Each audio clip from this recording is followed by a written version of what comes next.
Breast cancer is the second most common form of cancer in women, and it's the seventh leading cause of death for women. 1 in 8 women is at risk for developing breast cancer during their lifetime. In 2009, an estimated 192,370 women and 1,910 men in the United States were diagnosed with breast cancer. Breast cancer is important to study and understand because it strikes women during their most productive years and can be fatal.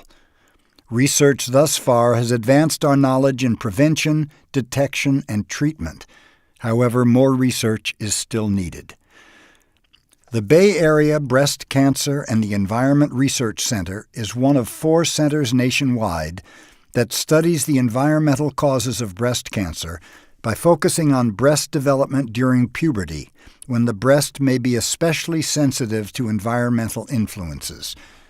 The center is based at the University of California, San Francisco Department of Epidemiology and Biostatistics and the Helen Diller Family Comprehensive Cancer Center under the leadership of Dr. Robert Hyatt. The center includes a basic science project at the University of California, San Francisco, and the Lawrence Berkeley National Laboratory that studies breast cells in normal and cancer-prone mice. Basic science is a research field that investigates how or why a certain biological process occurs and includes fields such as molecular and cellular biology, genetics, and physiology. It provides a framework for thinking about how the breast develops and what triggers the changes that make it possible for a normal cell to turn into a cancer cell. The information learned from basic science research is later applied to research aimed at developing new ways of preventing cancer, as well as new therapies for treating patients. Basic science research is conducted in 2 ways. One way, called in vivo, is done using cells in a living organism. The other way is called in vitro and is done in a laboratory dish or test tube. The basic science researchers in the Bay Area Breast Cancer and the Environment Research Center are asking whether cells in the breast during puberty might be especially sensitive to environmental toxins. Puberty is a time in a young girl's life when a series of biological, cognitive, and emotional changes occur, and the breast specifically undergoes rapid growth. Exposure to potential carcinogens at this stage may affect the risk of breast cancer in later life. We call this sensitivity during a stage of growth a window of susceptibility. In particular, the researchers are studying how the breast develops and how it responds to environmental toxins like radiation in laboratory mice and in mouse and human cells.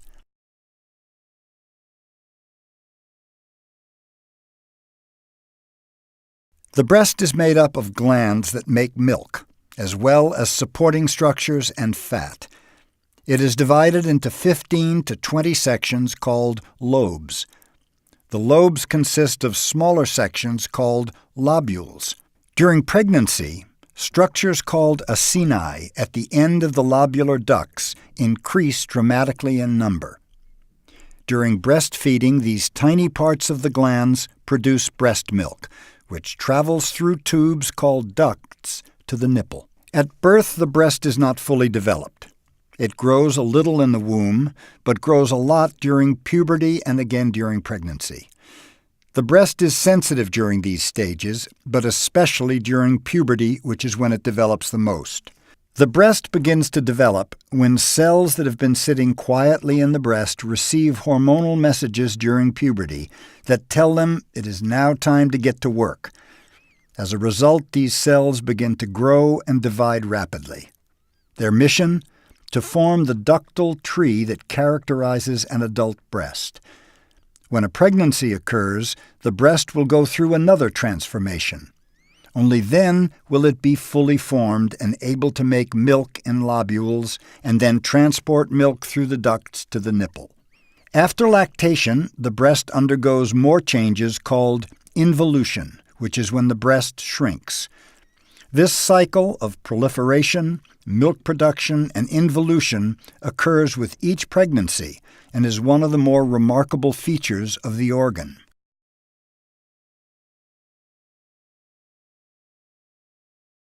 Puberty is a time in a young girl's life when a series of hormonal, physiological, cognitive, and socio-emotional changes occur.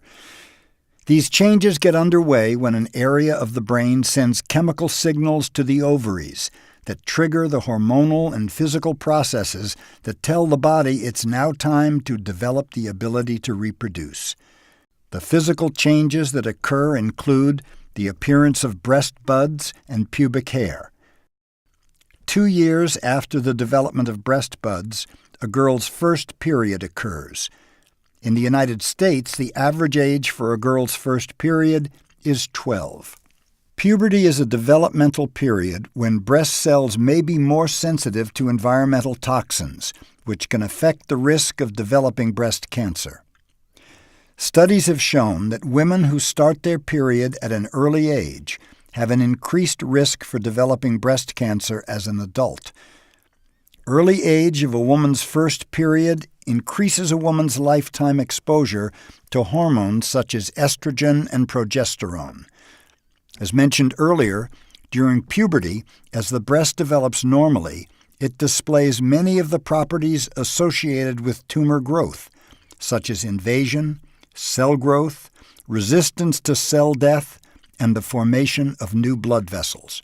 Based on research on atomic bomb survivors after World War II, young girls who were exposed to radiation from the atomic bombs in Hiroshima and Nagasaki were much more likely to develop breast cancer if they were in the age range when puberty occurs than were similarly exposed older girls or adult women. While research has advanced our knowledge of breast cancer, more research is still needed to uncover how cancer corrupts normal development processes and how exposure to environmental toxins affects breast cancer risk. Researchers at the Bay Area Breast Cancer and the Environment Research Center focus on the processes that control normal development of the breast to understand how cancer corrupts these same processes. Genes, proteins, and metabolic processes are analyzed to learn what effects chemicals or other environmental exposures have on the breast at specific points in a person's lifespan. Since during puberty, as the breast develops normally, it displays many of the properties associated with tumor growth, this suggests that tumors hijack processes that are used normally for breast growth.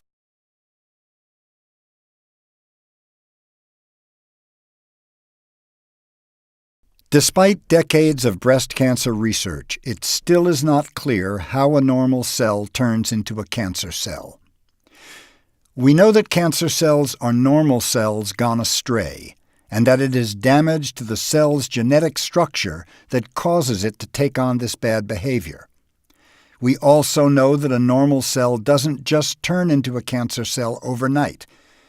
It typically takes decades for a series of genetic mistakes to transform a cell into a full-fledged cancer cell that has the capacity to grow uncontrollably, invade nearby areas, and spread to other parts of the body. It is now also becoming clear that to fully understand how cancer develops, we must learn more about the ways in which the tissues that surround the cancer cells help foster a tumor's growth. Cancer is not a disease of individual cells. Instead, cancer involves changes in how cells communicate with each other. To further investigate these processes, researchers developed a time-lapse video method that allows them to make movies of developing breast ducts.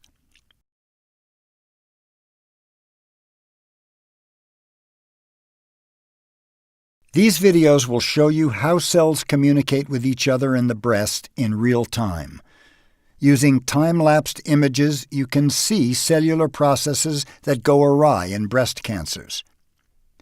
In the first video, we will show you how normal cells in the breast behave. The first video shows a normal breast duct in the middle of the field. Blood vessels and inflammatory cells which move around in the blood vessels, and the fat of the breast. The normal duct and its beginning branches are in blue. On top of the duct is a dark strip, that is a blood vessel. The dark areas around the duct are fat cells that make up much of the breast tissue. The green cells that are around the duct and around the blood vessels are inflammatory cells that don't move. There are more of these cells of different sizes in the fat, and some of them move around, ruffling as they go. You can also see round inflammatory cells that are rolling by in the bloodstream. So this shows how dynamic some of the inflammatory cells are even in normal breast tissue. Even in the normal breast, not everything is still. The next video shows you how tumor cells behave in the breast. You can see the much increased area of blue, which is the breast cancer. The blood vessels are marked with a yellow dye. You can see that there are many blood vessels, and they are rather large and tortuous, a characteristic of blood vessels recruited to tumors in a process called angiogenesis, which is new blood vessel growth. You can see the blue tumor cells and the green and red inflammatory cells interacting with the tumor and blood vessels. Note how some cells turn yellow as the dye leaks from the leaky tumor blood vessels. The cells that take up the dye are tumor-associated inflammatory cells. This video shows how the tumor cells interact with blood vessels and inflammatory cells in the breast. It is also evident that there are many more inflammatory cells. Some are inside the tumor, but most are at the tumor margin, where some of them move rapidly. What is striking is how active the inflammatory response is, while the tumor cells seem to sit doing little except growing slowly. Although normal breast development and cancer are similar, there are a few important differences. Both involve invasion, cell growth, resistance to cell death, and the formation of new blood vessels. As you witnessed in the videos, however, with cancer, the processes are more disrupted and frenetic.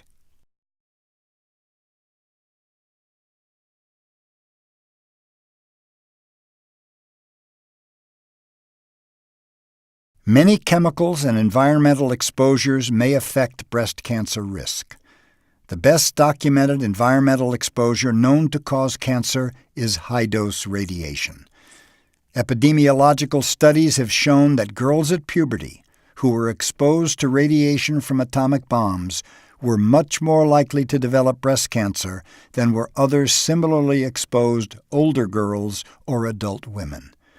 Radiation is considered a complete cancer-causing agent because it affects both tumor initiation, which is a single event where a change in the genetic sequence of DNA gives a cell a potential for becoming a breast cancer, and tumor promotion, a multi-event process where the changed cell reproduces many, many times. People can be exposed to radiation in many ways. Individuals exposed to atomic bombs were exposed to up to 4 sieverts. A sievert is a unit of a radiation dose. The lowest dose at which cancer was increased was about 0.5 sievert, or 500 millisieverts. A millisievert is 1,000th of a sievert. According to the United States Department of Energy, natural background radiation from the sun and soil accounts for about 3 millisieverts per year. A mammogram is 2.5 millisieverts and is judged to be safe. Scientists study how high-dose radiation disrupts normal development, including how cells communicate during puberty. At high doses, radiation is known to cause DNA damage that leads to genetic mutations that can result in breast cancer. However, DNA mutations are only one of the ways radiation changes cells. University of California, San Francisco, and the Lawrence Berkeley National Lab researchers have found that radiation also changes the communication that occurs between cells and allows some precancerous cells to grow and develop. This in turn can affect both how cells behave and the cellular neighborhood that surrounds them. By studying mechanisms affected by radiation, we can expand our understanding of how other environmental toxins may change normal cells to cancer cells.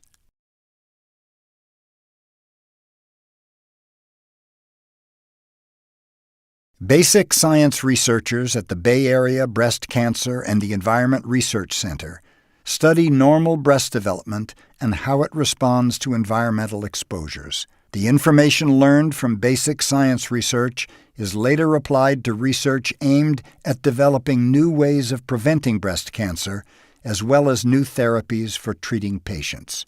To achieve these goals, we need to understand the basic normal and abnormal processes in the body. The researchers are working hard to identify and describe the molecular and structural changes that occur in the breast over its lifespan. The researchers are also learning about how exposures to potential cancer-causing substances during a window of susceptibility, such as puberty, influence future breast cancer risk. Together with Zero Breast Cancer, the community outreach and translation core of the center, the researchers translate the scientific work through projects like this video. Through this video, we hope you have learned new insight into how normal and cancer cells behave in the breast and how environmental exposures like radiation can affect breast cells.